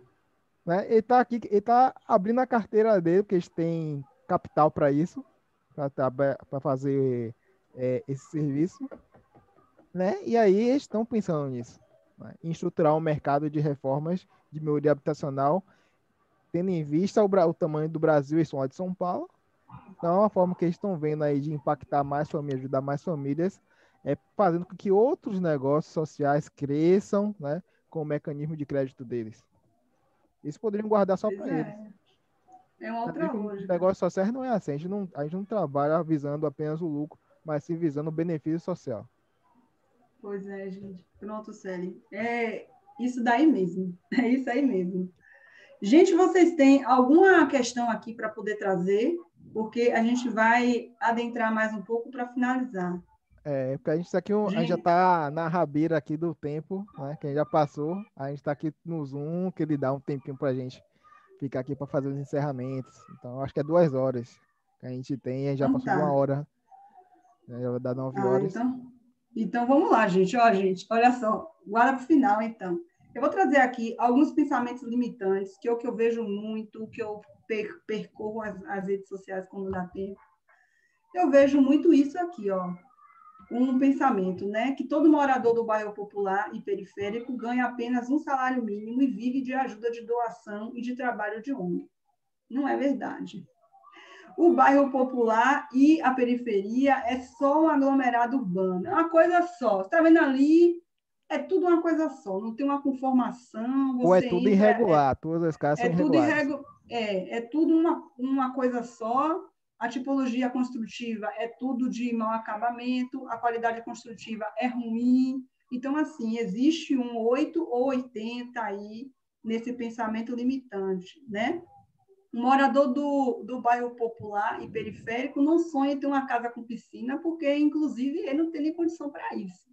Isso quer dizer que você, enquanto profissional, não pode sonhar junto com o morador, planejar um futuro que pode não estar acontecendo agora, mas vai acontecer aos pedaços, que é assim que se constrói no bairro popular e periférico, tendo em vista a condição socioeconômica dessas pessoas. Então, assim, vai se construindo, não é de uma vez, se constrói aos poucos, se planeja um pouquinho, faz aqui. Então, assim, já vi comentários, principalmente lá no Instagram, de uma pessoa que falou assim, isso é arquitetura popular, porque tinha uma piscina. Quer dizer que uma pessoa que mora no bairro popular, a cliente mora aqui perto de mim. Ela é uma pessoa que me contou a história dela, que vende cortina há muito tempo, que trabalhou de muitos anos, hoje tem uma rede maior, conseguiu comprar uma casa, hoje melhorou de vida, vendeu a casa, está morando em outra casa, fez um comércio misto, juntou dinheiro com o marido, com empresas pequenas, fez espaço de evento e está melhorando de vida. Mas ela não é uma cliente rica. Ela é uma cliente que eu aplaudo ela, que é uma cliente muito guerreira. Então, assim, a gente já chega, olha para o morador e diz, se é uma pessoa que está querendo construir uma casa com piscina, não é um morador de classe... Ela não é de baixa renda, né? Ela é uma moradora que também não é de alta renda. É uma moradora que está ali migrando de uma classe social para outra com base na luta. Então, assim, eu não sei definir quanto que hoje ela ganha, porque eu não perguntei para ela, ainda vou perguntar. Mas, assim, a gente tem profissionais que estão criando critérios de dizer, se a pessoa quer um espaço gourmet, não é baixa renda. Se a pessoa quer uma piscina, eu vou fazer a precificação como se fosse da arquitetura tradicional, né? De um cliente que ganha seus 10, 15 salários mínimos. E daí, gente, a gente acaba Você está desconsiderando proibindo a o nosso... pessoa de sonhar, de ter as De coisas. sonhar, pois é. Então, assim, outro pensamento limitante é as pessoas do bairro popular e periférico não melhoram de vida. Melhora, gente. Eu sou do bairro popular e periférico e estou melhorando de vida. O Cerivan também está melhorando de vida, a base do estudo, da educação, do trabalho, e tenho certeza que vocês também. Então, assim, é um pensamento que todo mundo que está ali dentro do bairro popular e periférico vai ficar toda a vida naquela condição ali. É um pensamento limitante, totalmente equivocado. As pessoas melhoram de vida, podem planejar seus sonhos hoje para realizar amanhã e com vocês. Então, assim, é um pensamento que tem que ser trazido para o trabalho de cada um.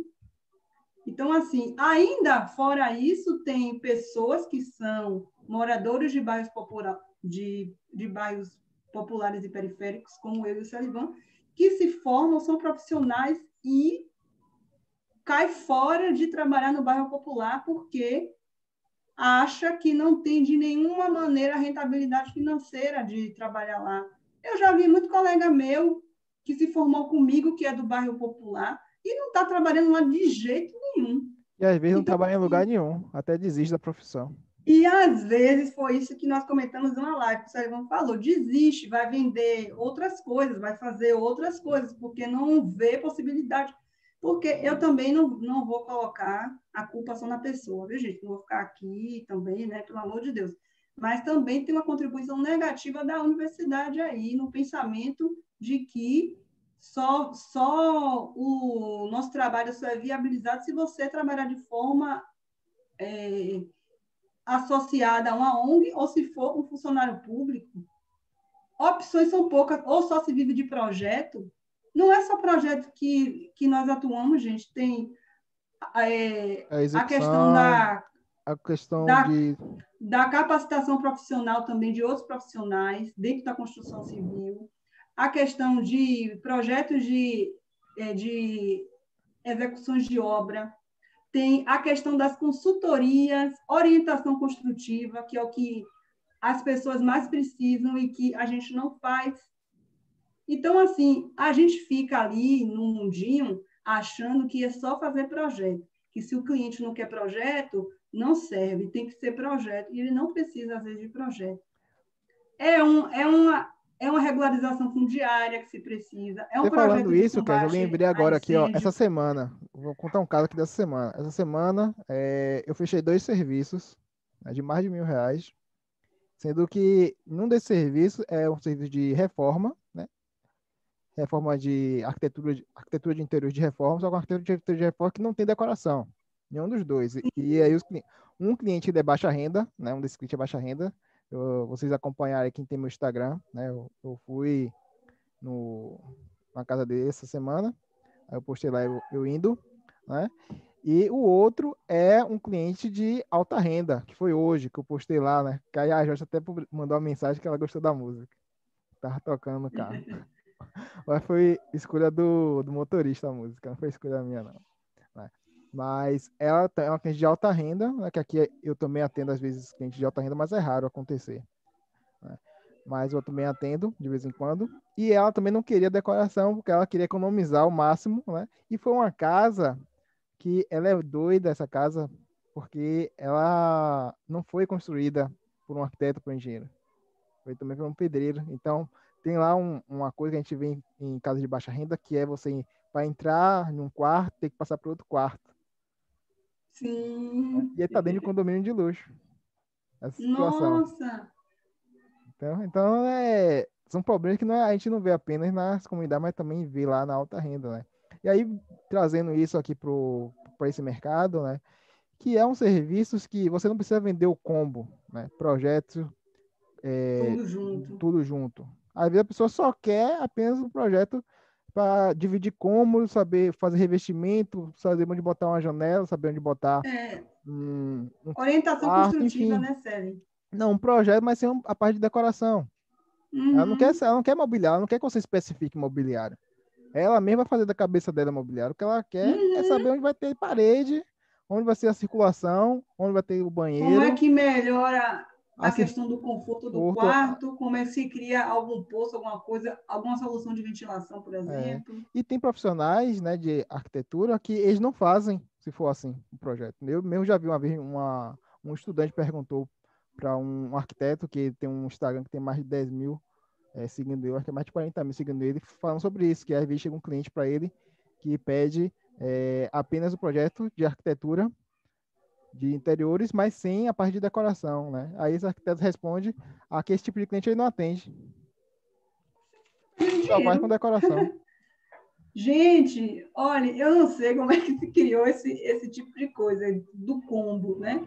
Eu não sei, mas enfim. Outra coisa também sério, que acontecia muito comigo, né? De projeto, gente, de cliente de querer projeto de construção, e eu dizia assim, olha, eu só faço o projeto de construção se você aprovar seu projeto na prefeitura comigo. E ele queria o projeto, isso bem no começo, viu, gente? Ele queria o projeto para aprovar depois, que não seria comigo, seria depois. Eu falava, não, só faço o projeto se for para a prefeitura. Gente, aí depois eu fiquei assim, que maluquice é essa que passou na minha cabeça? Que eu só fazia projeto desse jeito. meu Deus, eu acho que eu perdi aí não sei quantos clientes. Então, assim, às vezes são equívocos mentais mesmo. Não é maldade, não é nada. São equívocos mentais que nós, profissionais e recém-formados, às vezes criamos na mente. E alguns profissionais, mesmo não recém-formados, consolidam isso aí e vai passando de um para o outro. Então, assim, é só para dizer que são pensamentos limitantes, tá? São pensamentos que fazem com que a gente não cresça e não encontre o nosso trabalho, que pode estar bem na sua frente aí, se você enxergar. Pode passar, Célia, o próximo para a gente poder fechar, senão a E gente vai ficar aqui toda a a gente vida está conversando. só trazendo aqui uma imagem, né, de uma comunidade aqui, vista da BR, né? É lá do Palmiúdo, Célia. Eu Se conheço, eu você passo passa por na aí quase BR, sempre que eu venho da BR, pois eu tenho que é, passar por aí. se você passa pela Eu gosto BR, dessa gente, paisagem porque dá para ver, tipo, tem essa comunidade aqui, tem outra comunidade aqui do lado, lá no fundo tem outra comunidade, né? só Acaba que isso, gente, aqui em é a Salvador é assim, vista de fora. Mas isso aí é a vista de fora. Bota aí, Célia, a vista de dentro. a vista de A dentro. vista de dentro é essa aí. Você quer julgar o negócio, o livro pela capa, meu Porque povo. muita Você gente, quer... isso aí que é, só para adiantar o assunto, né? Muita gente acaba reboca, pinta, reveste a frente da casa, mas o fundo eles não rebocam. E, às vezes, o fundo é o que nós estamos vendo aí, nessa parte aí toda. Então, assim, o bairro... Isso estou falando de Salvador, não estou falando de Rio de Janeiro, não estou falando de outra cidade, estou falando de Salvador, que é onde eu conheço, o Célio não conhece. Salvador, gente, é um território heterogêneo. Se você for dizer, não vou trabalhar com bairro popular, olhe as oportunidades de trabalho que vocês estão perdendo. Essas são tipologias de casas que você diria não está no bairro popular, não está na periferia. Essas 3 figuras são fotos isso eu peguei do Google, viu, gente? Que é próximo aqui de mim. São ruas dentro de bairros polêmicos, estigmatizados, que muita gente diz que é violento, que pode ser em algum momento, que é pobre, mas é misturado.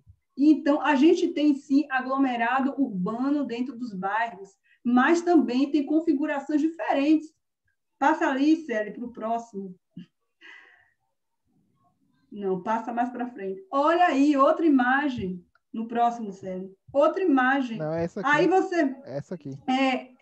Então, aí você vê, dentro do bairro popular, lá no Resgate, perto da minha cliente que eu falei, que é lutadora, que é guerreira, mora dentro do bairro popular. Aqui do lado você vê um padrão construtivo, né? Que, né, aí já tem outras questões de gentrificação e tal, mas aqui a gente vê que tem um padrão construtivo mais simples e do lado, dentro do local, um padrão construtivo de não sei quantos pavimentos, com classes sociais coexistindo aí, e você vai dizer, eu não vou entrar no bairro popular, oportunidade que está perdendo. Então, assim, a gente está formando, tem gente que está com a mente errada, porque dentro Só do quer bairro trabalhar no popular não bairro é só nobre. miséria, não é só miséria, gente. Não é só miséria no bairro popular, não é só casa mal acabada, não é só violência, não é só pobreza. Tem também, tem muito. Mas dentro do bairro popular e periférico tem uma heterogeneidade, né? Tem uma mistura de classe, uma mistura de tipologia construtiva, uma mistura de necessidade que... Passa aí, Célia, para o próximo. Próximo slide. Outros profissionais já estão aí há muito tempo, ó, consultório médico, odontológico já está aí há muito tempo, a advocacia já está aí, psicologia, de dermatologia. E aí, gente, por que que nós não estamos aí? A demanda popular nesses campos aí, né, da saúde e de outros campos, já vem sendo atendida há muito tempo. Que eu falo de muito tempo é por mais de 20 anos, muito tempo mesmo. Eu sempre fui, esses consultórios médicos aqui, esse primeiro aqui de cima, é novo, é lá do bairro do Palmiúdo, do meu antigo bairro, que é aqui perto. É novo, criou aí mais um pavimento, fez bonitinho, atende a população daqui, que é moradora daí do lado mesmo, não vai sair Entorno. daqui para ir lá para não sei onde, ele já vai para aí mesmo. Esse Consumed aí, eu tenho até trauma desse lugar, que eu tirar sangue aí. Gente, quando eu era criança, eu tenho 30 e poucos anos, tinha 32 anos. Então, assim, quando eu era criança, eu ia para esse lugar aí, tem mais de 30 anos, esses consultórios médicos aí. Então, assim, gente, a gente que criou a barreira de não estar, porque a gente está com uma Um ego, ervilha no assim, umbigo, está com a ervilha no umbigo, eu não sei, o rei do umbigo aí, achando que não, eu não vou para o bairro, é vergonha eu criar um escritório no bairro. Não sei quem foi que botou essa coisa na mente da gente. a faculdade. Faculdade, projeto de Niemeyer, de Zaha, de não sei quem mais, só aquelas performances, não sei o que, aqueles arquitetos de não sei onde, que Querer ganhar o você prêmio de fulano de tal, da empresa tal. chega na realidade com coisas pequenas e mais complicadas. A gente não foi treinado para trabalhar com a real cidade. A cidade é essa daí. Não tem outra cidade. E aí você olha para um lado, olha para o outro, não tem serviço, não. Vou fazer outra coisa, vou desistir, porque não tem. Eu não gosto de projeto, mas tem só projeto para fazer, gente. Tem outro serviço aí, o Saivan já fez vários tipos de projeto de combate a incêndio, já fez também, qual foi série? Aquele de vigilância sanitária, eu também Visitar já para fiz. clínicas, né? Para Consultórios clínicas médicas odontológicos. populares, gente, isso é simples, é só medir os espaços, fazer um pequeno relatório, gerar RRT. Isso aí, se você trabalhar só com o campo popular, desse campo do setor de saúde, vai surgir assim, gente, nunca vi um negócio social nesse sentido. Então, assim, vai dizer que não tem trabalho, gente? Tem demais. Claro que a gente vai estar falando de uma série de possibilidades, não dá para a gente trabalhar com tudo, não. Vocês têm que começar isso na sua cidade, no seu bairro, né? Com o propósito do seu negócio. Célio, passa o próximo, não sei se tem mais. Só para fechar, gente, porque a gente já passou de... Não, acabou. A cena do próximo capítulo, da próxima novela, que a gente vai ver se vai ser próxima semana, é uma confusão que a gente está vendo aí na rede social, que eu até vi ontem um Paranauê com o Saivan. O que é E hoje também. arquitetura acessível e o que é arquitetura para todos. Que todo mundo está se frustrando, dizendo que faz arquitetura para todos e está dizendo assim, por exemplo, a arquitetura é para todos. Uma pessoa que é alta renda pagando serviço como se fosse de baixa renda. Aí tá, o seu modelo de trabalho está totalmente equivocado. Aí já ali ontem gente frustrada, dizendo eu não quero trabalhar, fui trabalhar com arquitetura para todos, não deu certo. Com Porque a arquitetura pessoa... acessível, acabou não dando certo. Né?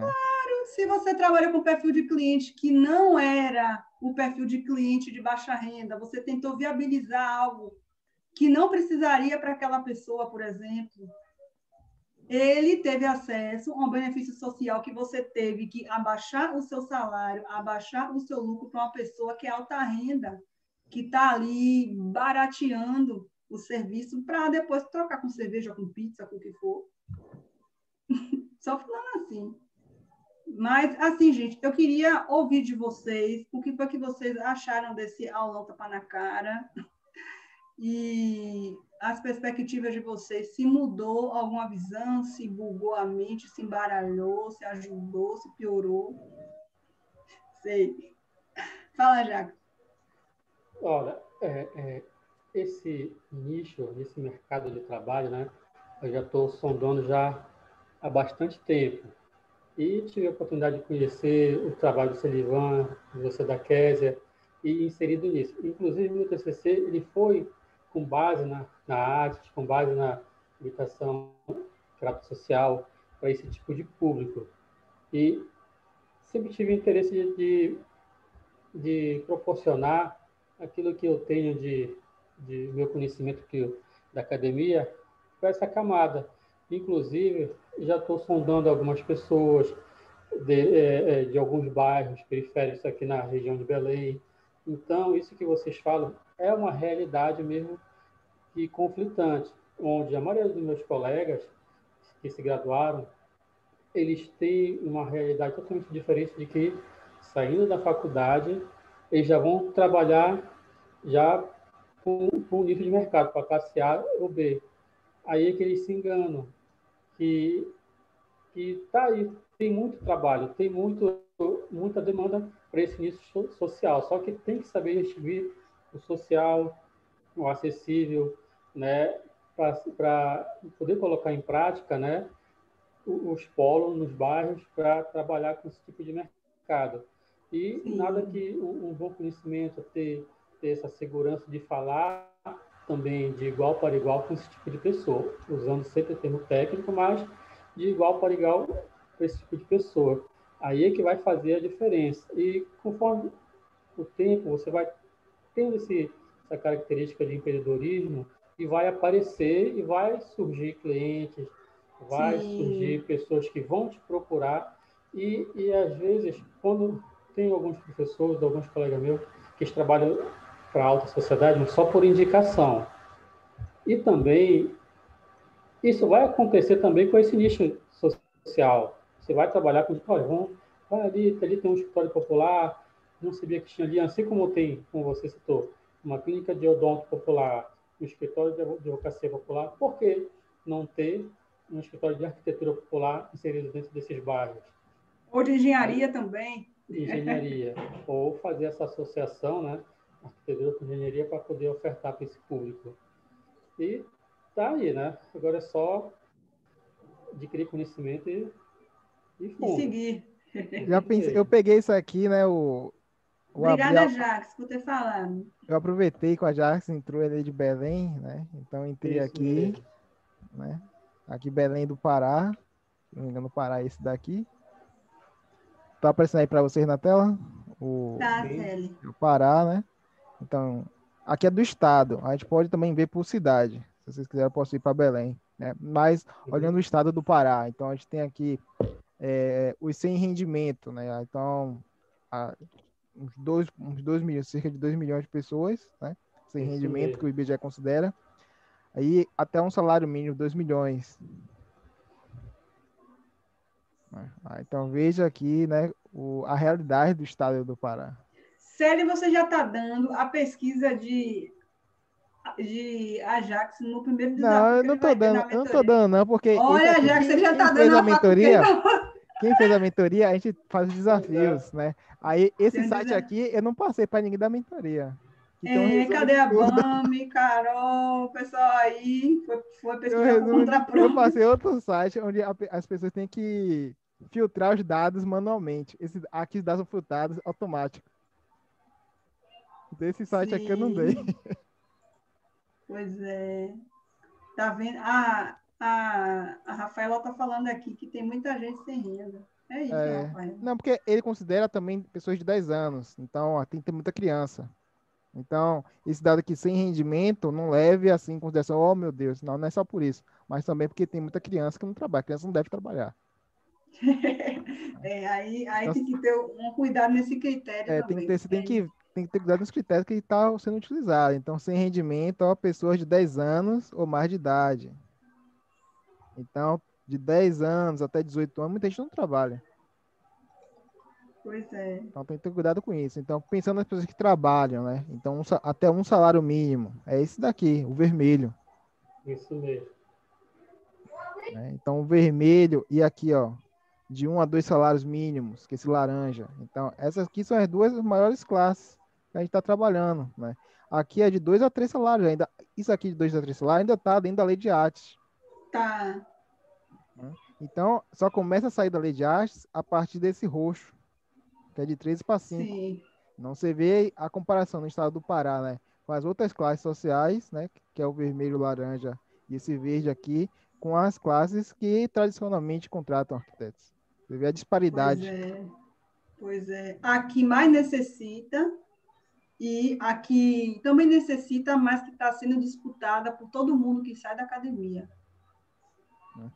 Gente, vocês querem falar também, Carol? Podem falar, Francisca, dizer um estado que eu abro aqui também. Rogério, Joyce, Claudiana, o Maurício, a Regina. Falem, gente, podem tirar o áudio.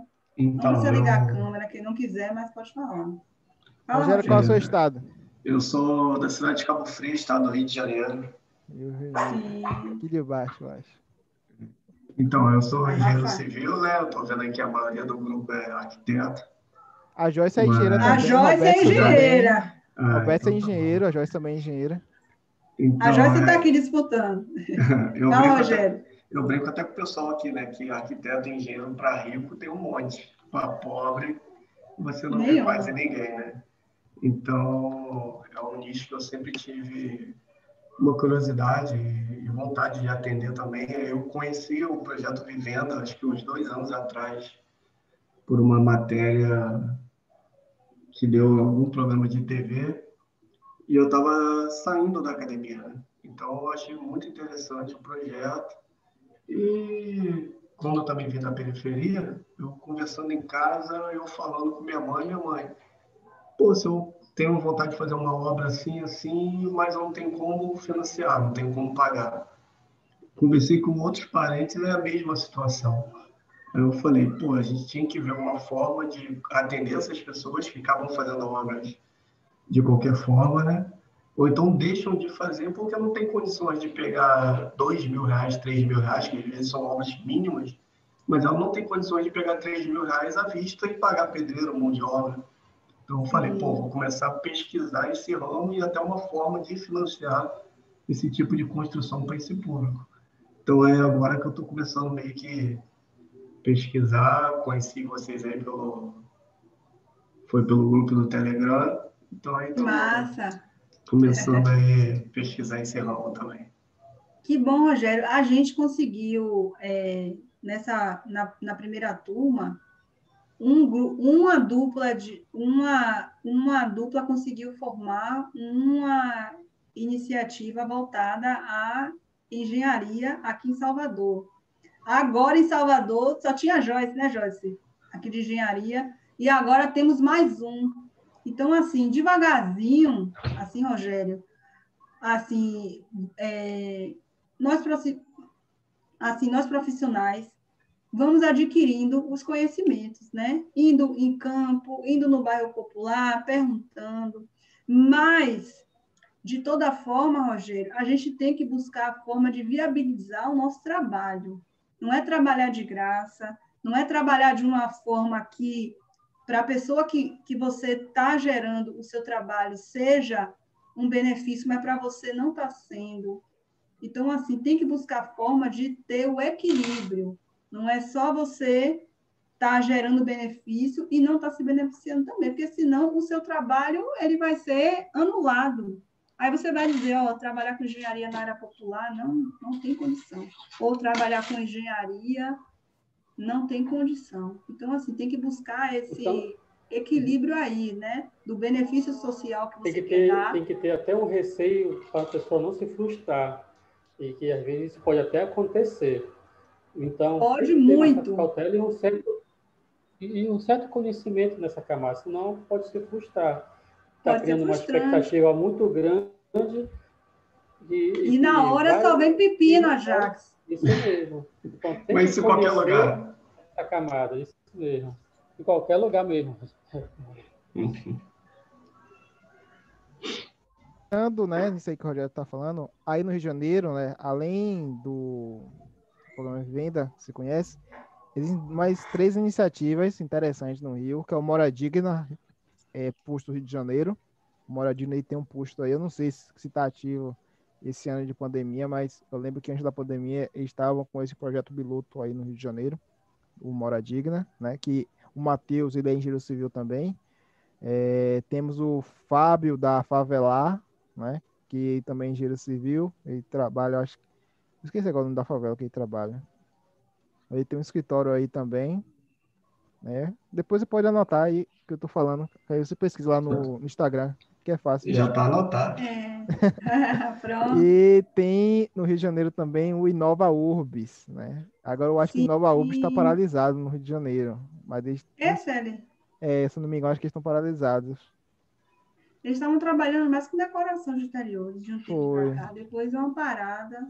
Eu sei que eles têm 2 unidades, uma em São Paulo e uma no Rio. A de São Paulo eu sei que tá funcionando, mas a do Rio eu não sei se está funcionando. Sim. Célia, esse dado do censo que você está trazendo é do estado do Rio de Janeiro? É do estado do Rio de Janeiro. Você quer que eu vá para a cidade? Estado. Eu posso ir para a cidade também. O Rogério é do... Qual é a sua cidade mesmo, Rogério? Cabo Cabo Frio, hein? Frio. Cabo Frio. Não sei se tem aí dentro do censo. Deixa eu, Deveria, né? deixa eu ver como é que. Eu esqueci agora como é que faz para pegar a cidade. Bom, o site, Rogério, anota esse site aí, censo2010.ibge.gov.br, para que você possa pesquisar mais sobre isso também Cabo na sua Frio, né? pesquisa aí aí na sua pesquisa de trabalho, para você ter uma noção da classe aí Aqui é da Cabo renda Frio. familiar, né? Aí das pessoas que estão morando nessa região de uma forma assim, de uma forma geral, né? Você entrando no bairro popular, como eu mostrei para Aqui, vocês Rogério. ali. Aí você. Se vocês cortarem Se uma o Rogério linha e quiser dar um que todo print mundo na é baixa tela, renda, a gente Abrir o precisa. site aqui, tá? pronto aí, de Cabo Frio, Rogério. Mas, ainda assim, tem uma quantidade grande de pessoas de até 2 salários mínimos, né, Sérgio? Infelizmente, no Brasil, os estados do No Sul e do Brasil Sudeste, todo. né? Não, assim, mas assim, os estados do Sul e do Sudeste, existe uma classe um pouco maior ali de pessoas que ganham um pouco mais de 3 salários mínimos, né? Então, você vê que aqui o roxo já começa a se elevar um pouquinho, né? Em comparação ao Sim, Nordeste e o Norte, é o contrário. é bem baixinho. É bem baixo isso aqui. Sim. É isso, gente. Eu não sei se vocês querem falar mais alguma coisa nessa aula. A gente já passou do nosso tempo com vocês. A gente pede desculpa por ter começado atrasado. A Joyce chegou depois, pegou o pulo do gato, viu, Joyce? Porque nós começamos tarde um pouco por conta do Simpla, aí das pessoas que se inscreveram e não sabiam para onde ir. Então, assim, agradecemos a vocês, todos os participantes que estiveram hoje nesse aulão gratuito. Semana que vem, possivelmente, vamos fazer a fase 2 do aulão para falar dos equívocos nesse universo da arquitetura acessível, que todo mundo quer tornar a arquitetura para todos, hashtag, mas na hora se frustra, como o Ajax falou, tem que tomar cuidado para não criar uma frustração, né? E muita gente trabalhando errado, né? Abaixando o seu salário, o seu lucro, para beneficiar uma camada social que não precisa. Isso só deve ocorrer para famílias de baixa renda, tá? Que não consegue de nenhuma forma ser atendido pela ARTES, mesmo sendo beneficiário, porque talvez na sua cidade ele não seja, a lei ainda não esteja implementada. Então, existem maneiras de viabilizar o trabalho de vocês. Carol, obrigada, Carol, por dizer que foi assim, que foi ótimo. Eu espero que a gente tenha contribuído, colocado uma semente aí em vocês, para a gente começar, para que vocês comecem a criar uma pequena mudança aí de pensar, tá? E é isso, gente. Agradecer mesmo a vocês. Continuem nos acompanhando lá nas redes sociais. A Francisca, obrigada, Francisca. Obrigada, Maurício, Rogério, Ajax, Carol, Regina, Rafaela, Joyce, Maurício, todo mundo, tá? A gente vai gravar essa aula, não sei como é que o Sarivan vai fazer para deixar essa aula salva, não sei como é que vai Não, ser. eu vou gravar, vou salvar lá no YouTube e vou mandar para quem se inscreveu, né? Porque foram mais de 30 pessoas que se inscreveram. Então, quem se inscreveu vai ter acesso. Quem não se inscreveu, eu não vou liberar, né, o acesso Pronto, para quem não estava pronto. É inscrito. isso, gente. Tenham uma boa noite para vocês. Aproveitem o final do sábado e o bom final de semana. E descansem, né? Isso. Aproveitem. Um beijo para todo mundo, abraço. Um beijo, um abraço para todo mundo. Obrigado, né, por vocês estarem aqui, né? Um abraço, Silvana, um abraço, Kézia. Abraço. Fala, Sérgio. Não, é só assim, obrigado, né, por você ter esperado, tá, por causa do problema que a gente teve inicialmente. Então, não desculpem por isso. Eu acho que o próximo vai ser no YouTube. A gente vai fazer. Sem interação. O nosso problema é esse, Ajax, que a gente Eu acho que gosta de assim, ficar eu acho que tem conversando. como botar o YouTube e o Zoom ao mesmo tempo, né? Eu vou estudar um pouco mais sobre isso, aí eu vou saber se eu consigo botar os dois ao mesmo tempo. E aí, se acontecer essa confusão, as pessoas vão lá pro YouTube, que é fácil, que é só um link. E aqueles que conseguirem acessar, entram pelo Zoom normalmente, podem aqui trocar essa ideia conosco, né? Então, muito obrigado por conta de tudo isso, vocês ainda estarem aqui e quase 10 horas da noite, passado do horário. Guerreiros. Tchau, gente. Tchau. Até mais. Bom fim de Tchau, semana. gente. Bom final de semana e até mais. Um abraço. Um abraço, pessoal. Até mais. A Claudiana também. Tchau, Claudiana. Obrigada por estar aqui.